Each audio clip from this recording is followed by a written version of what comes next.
Hello friend, Reena लोकगीत YouTube channel में आप सभी का स्वागत है।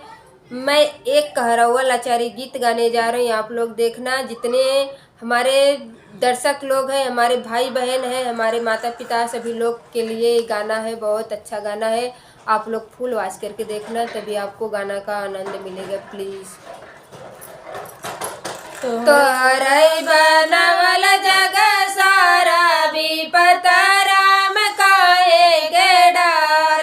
तोहरई बनवल जग सारा विपत राम काहे के डार।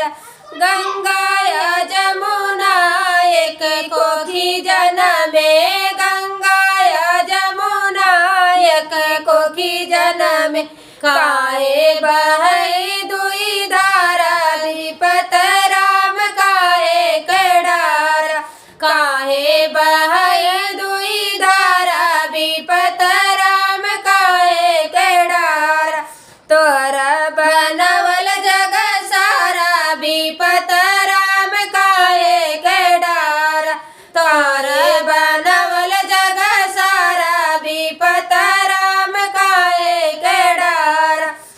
चंदाया सूरज एक कोखी जनमे, चंदाया सूरज एक कोखी जनमे, काहे उगय बारी पारा विपत राम काहे के डार।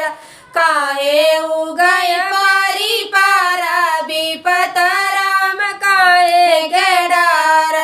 तोरा बनवल जग सारा विपत राम काहे के डार। तोरा बनवल जग सारा विपत राम काहे के डार। भैया या बहिनी एक कोखी जनमे, भैया या बहिनी एक कोखी जनमे, काहे के बहिनी पराया विपत